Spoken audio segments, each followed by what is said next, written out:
So we arrived at our stand around 6 a.m. and the first feeder was about to go off around 7:30.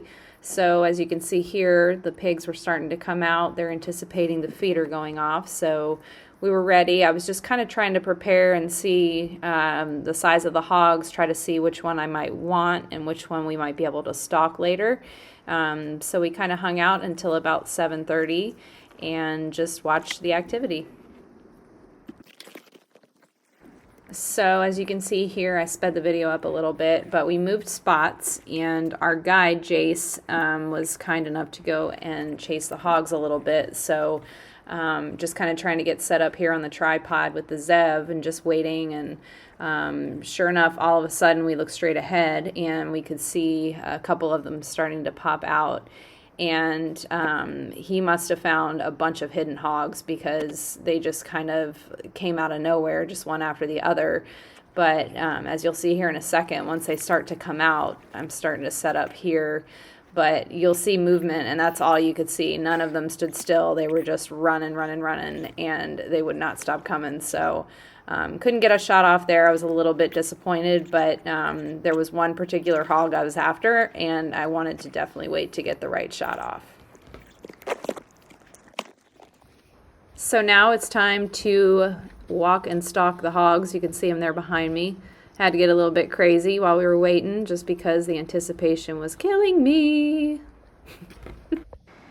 We finally arrive at our destination 2 hours after stalking this hog, and we see him finally walk out. He just kind of moseys along a little bit, stands behind a pack of females, and I knew I had a second to get set because his next few steps would be my shot if I wanted it.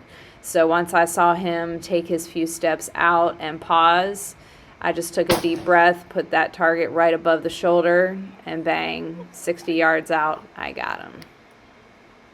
Fucking A.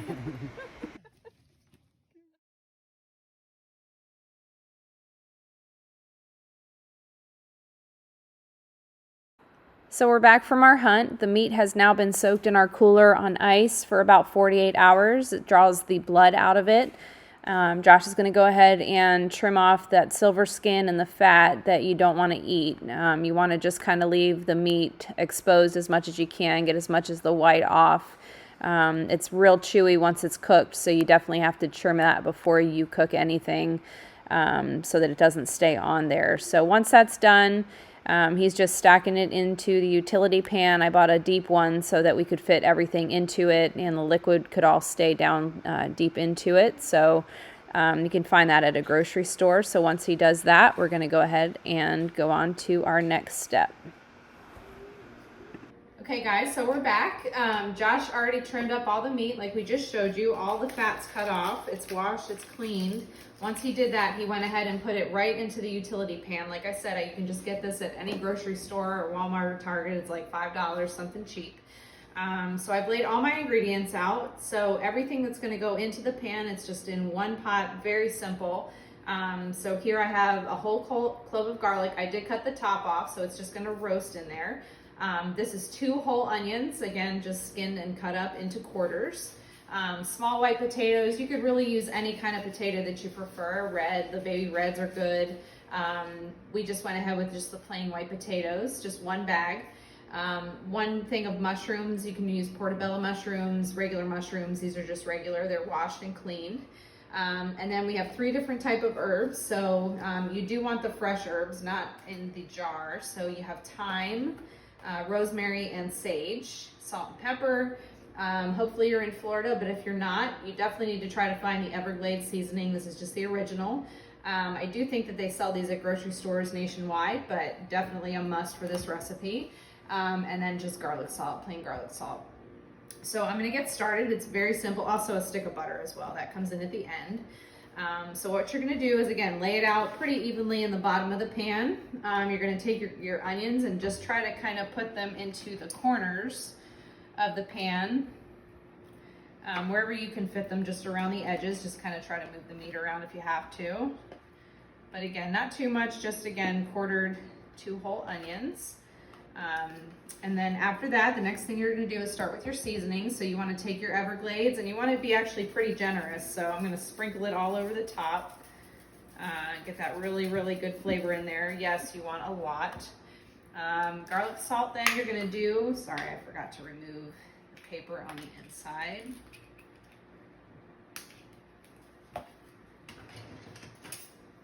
So once you do that, again, you're just gonna generously sprinkle the garlic salt. We're not gonna put too much regular salt on here. You really do want a good amount of garlic salt. So again, seal that back up and then go in with your salt and pepper. Again, not too much on the salt side. You just wanna just gently sprinkle it over the top. Pepper to your taste. My husband likes a lot of pepper, so we do kind of a little bit more. And then you're gonna go on in with your herbs. Again, you're just gonna wanna not use all of it. You're gonna just maybe lay a sprig or two of each. So here I just have kind of 2 pretty thick sage leaves here. Just kind of lay them throughout. And again, it depends on your taste of the flavor, what you like. If you like more or less, so just kind of go by that. Just kind of 1 big sprig of rosemary, because that does get really, really heavy, but it does taste awesome. And lastly, your thyme. Again, just kind of to your liking. There's really no set rule on how much you put.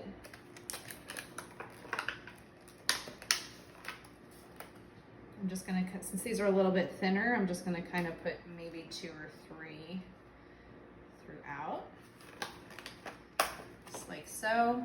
It doesn't really matter the order you go, but mushrooms you can just kind of sprinkle around. Again, you just want everything to kind of set right on top of the pork meat here, and just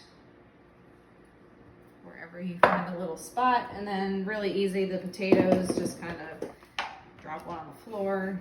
Don't use that one. And then again, just spread them out just so they cook evenly. They're not on top of each other. Again, I chopped off the head of the garlic, keep it in the skin, and set that right down in the middle. If you want to come over top and kind of look, that's kind of the finished result. Again, with the herbs, you can kind of go with how much you want, just to your liking. And then the finishing touch, just to make it even more calorie-free, fat-free, haha. Whole stick of butter, again, just right out of the fridge. And you're just gonna lay that, kind of wiggle it down because we're gonna put foil on it. Just lay that directly over top, and that's it. So when we come back, I'll show you me putting it into the foil and into the oven. So I'll be right back. All right, so again, we're all done prepping. So what we're gonna do is I'm gonna cover it up tightly. You wanna get it tightly because when this is done, that butter is gonna be melted and all the juice from the hog is gonna come out. So as tightly as you can, because this puppy is going to be in there for 6 to 7 hours to cook. So you can imagine how much juice we'll have when we're done. And you really, really want that steam to set in there because that's what's going to cook your hog. I failed to mention my oven is set at 250. So again, you want to slow cook 250 on the middle rack. And we're going to go in for 6 to 7 hours. And if you want to turn around, I will put it in. Show you here. She's heavy. So right there. Again, the oven's at 250.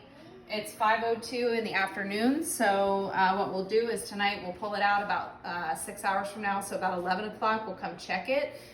Super important to note, if you have a meat thermometer, or if you don't have one, get one.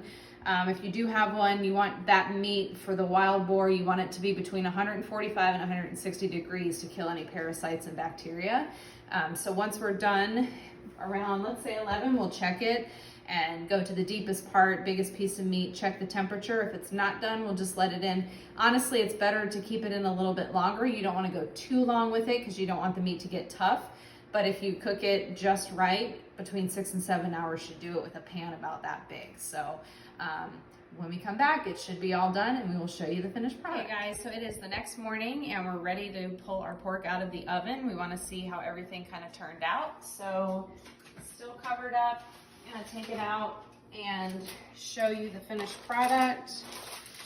kind of uncover it here. You're going to want to take the herbs off the top. You'll see them, they'll still be set where you put them when you were cooking them, but definitely take that off. You don't want to chew on that. But as it comes out of the oven, just stir it up, kind of mix everything together, get it going together. You're also going to want to find your garlic clove and take that out as well, because you don't want to chew on that skin. So once you do all of that, just kind of move it around. Take it off. You can make these into just straight pork chops, or you could shred the meat up, anything you choose. You've already got potatoes, mushrooms, and onions in there, so a good thing that we like to do is just put it over rice of your choice, or even other kinds of potatoes or vegetables. So that's it. So once you're done with that and you put away in your Tupperware, you just put it in the fridge, and it'll last you for a few days if you can wait that long to eat it. So we hope you enjoyed the video, and we hope you enjoy your wild hog. Thanks, guys.